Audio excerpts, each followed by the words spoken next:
Hello, welcome back to How God Calls Us to Self-Defense.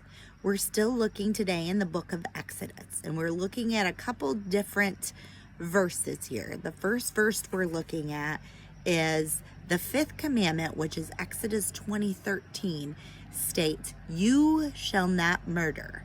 Okay? This again looks at the intent of a person's heart. Murder is not an act of self-defense. It is usually out of vengeance or lust, jealousy, or any number of sinful acts. The definition of murder is the unlawful, premeditated killing of one human by another. So we know when God calls us to defend ourselves in an act and somebody is killed, killing, the definition is cause the death or put an end to.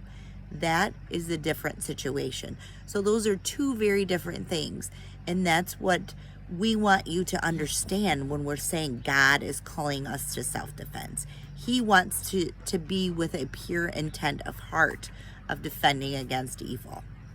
Okay, so what we're going to look at also is we're going to read Moses flees Midian, which is Exodus 2:11 through 15. And I'm going to go ahead and read that.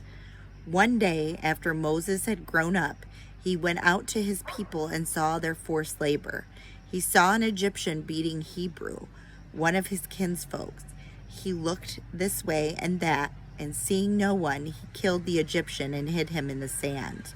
When he went out the next day, he saw two Hebrews fighting.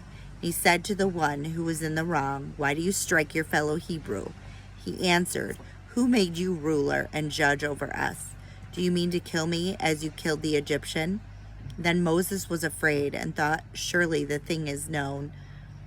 When Pharaoh heard of it, he sought to kill Moses. But Moses fled from Pharaoh.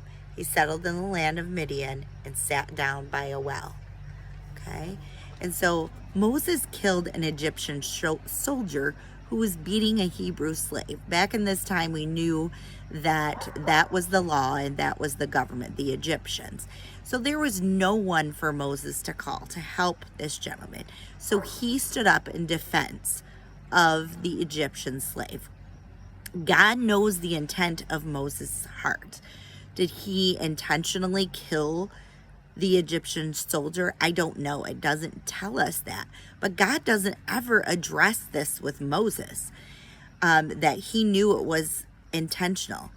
And it was done out of love for the Hebrew, not hatred or malice against the soldier. Just an intent to defend his people and to defend what God's people.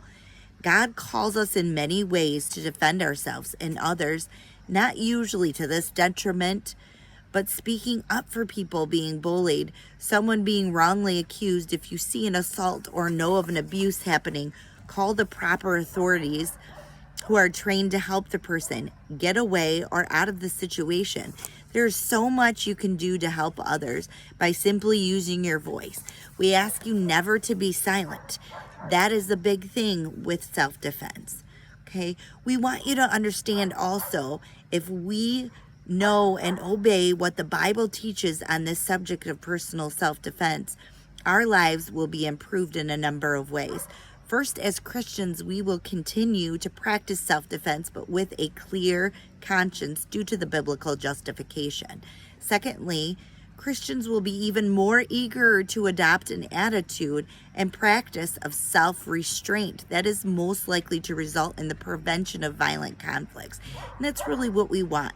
We want you to prevent and avoid in a situation at all costs, but unfortunately we know that is not always the case. And thirdly, it could save your life. So if you like our video, please hit like and subscribe.